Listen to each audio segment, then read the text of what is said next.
শিক্ষা প্রতিষ্ঠানে অস্থিরতা থামছেই না। ছাত্র শিক্ষকদের দাবির মুখে গত 19 সেপ্টেম্বর বৃহস্পতিবার ইস্তফা পত্রে স্বাক্ষর করেছেন সেতাবগঞ্জ কামিল মাদ্রাসার অধ্যক্ষ মোহাম্মদ রফিকুল্লাহ। গত 5 আগস্ট ছাত্র জনতার আন্দোলনে আওয়ামী সরকার পতন হওয়ার পর এই অধ্যক্ষের বিভিন্ন অনিয়ম ও দুর্নীতির বিরুদ্ধে তার পদত্যাগ চেয়ে শিক্ষা প্রতিষ্ঠান সহ রাজপথে আন্দোলন করেছে শিক্ষক শিক্ষার্থীরা। সে সময় এই অধ্যক্ষ ছুটিতে ছিলেন। ছুটির শেষে তিনি শিক্ষা প্রতিষ্ঠানে যোগদানের পর তার দুর্নীতি তদন্তের জন্য শিক্ষক শিক্ষার্থী ও প্রতিষ্ঠানের দাতা সদস্যদের সমন্বয়ে একটি কমিটি গঠন করা হয়। সেই কমিটি দীর্ঘ কয়েক সপ্তাহ এই অধ্যক্ষের অনিয়ম ও দুর্নীতির বিষয়ে তাকে বিভিন্ন রকম জেরা করেছেন। সেই তদন্তের রিপোর্ট জনসমক্ষে আসার আগেই হঠাৎ 19 সেপ্টেম্বর বৃহস্পতিবার সকাল থেকে মাদ্রাসা অশান্ত হয়ে উঠেছে।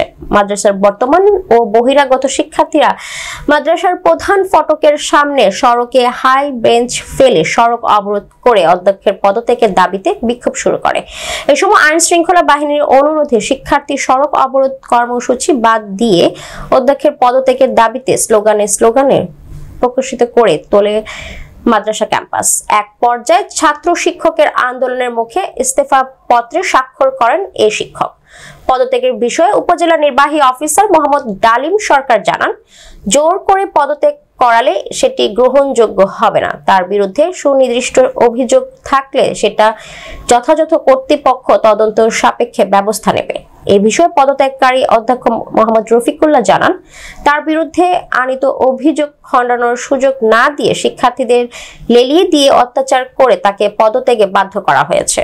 উল্লেখ্য থাকে যে গণপ্রজাতন্ত্রী বাংলাদেশ সরকার শিক্ষা মন্ত্রণালয় কারিগরি ও মাদ্রাসা শিক্ষা বিভাগ প্রশাসন ও সংস্থাপন শাখা বাংলাদেশ সচিবালয় ঢাকা এর উপসচিব মোহাম্মদ কামরুল হাসান স্বাক্ষরিত জারিকৃত প্রজ্ঞাপন অনুযায়ী দেশের বিভিন্ন পর্যায়ে শিক্ষা প্রতিষ্ঠানে শিক্ষকদের জোরপূর্বক পদত্যাগ ও নানাভাবে হেনস্থা করার ঘটনা ঘটেছে, যা কোনোভাবেই গ্রহণযোগ্য নয়। এ বিষয়ে শিক্ষা ও পরিকল্পনা উপদেষ্টা ওয়াহিদ উদ্দিন আহমদ উদ্বেগ প্রকাশ করেছেন এবং এ ধরনের কার্যক্রম বন্ধের আহ্বান জানিয়েছেন। এছাড়াও তিনি নির্দেশ প্রদান করেছেন যেসব শিক্ষক ও কর্মকর্তার বিরুদ্ধে দুর্নীতি ও অপকর্মের অভিযোগ আছে তা উপযুক্ত কর্তৃপক্ষ তদন্তপূর্বক যথাযথ ব্যবস্থা গ্রহণ করবেন।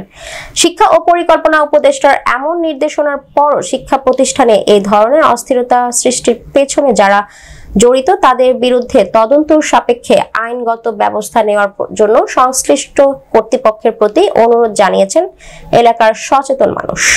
আমি সেতাবগঞ্জ কামিল মাদ্রাসায় 5ই জুন 2022 সালে যোগদান করে অদ্যাবধি প্রতিষ্ঠানের নানাবিধ উন্নয়নে কাজ করার সুযোগ আমি পেয়েছি।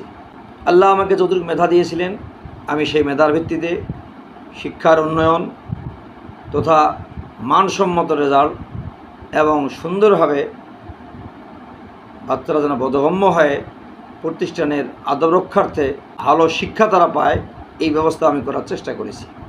তবে শিক্ষকদেরকে কর্মনিষ্ঠা করতে গিয়ে আমার কিছুটা ব্যাগ পেতে হয়েছে এবং হসট খেতে হয়েছে।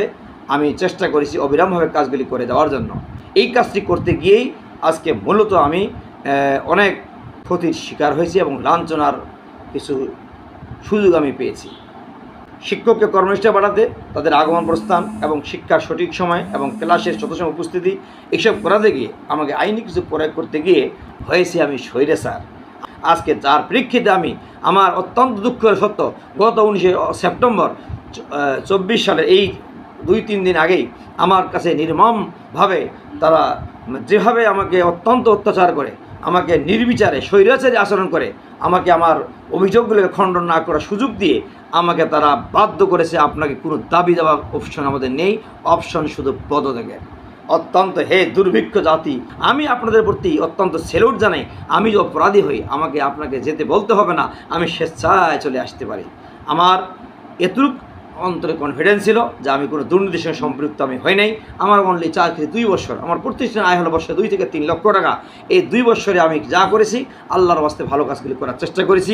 যাই হোক, আমি বেশি বলবো না। এই 19 সেপ্টেম্বর আমাকে অন্যায়ভাবে আজকে ছাত্রছাত্রীকে লেলিয়ে দিয়ে যারা যে মানসম্মত শিক্ষক তৈরি করতে গিয়ে এবং মানসম্মত শিক্ষার্থীকে বানাতে গিয়ে আমি হয়েছি তাদের কাছে স্বৈরাচার এবং তারা আমার করেছে অনেক দুর্নাম বদনাম। হে জাতি, আপনারা সাক্ষী থাকবেন, আমার সেতাবগঞ্জ সাক্ষী আছে, আল্লাহ সাক্ষী আছে।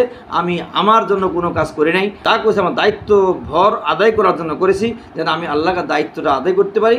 আমি মনে হয় আমার কাছে অপরাধী না, তারপরেও যদি অপরাধী হয়ে থাকে, হয়তো মানুষ, আমি ফেরেশতা নই, আমি আমার অপরাধের কারণে, কৃতকর্মের কারণে আল্লাহর কাছে ক্ষমা চাই। তবে আপনাদের এই স্বৈরাচারী আচরণে আমি অত্যন্ত ক্ষুব্ধ এবং অত্যন্ত দুঃখিত। হে আল্লাহ, তাদেরকে হেদায়েত দান করুক এবং আগামীতে আর কোনো ভাই যেন, কোনো প্রিন্সিপাল যেন এরকম অপমানিত না হয়,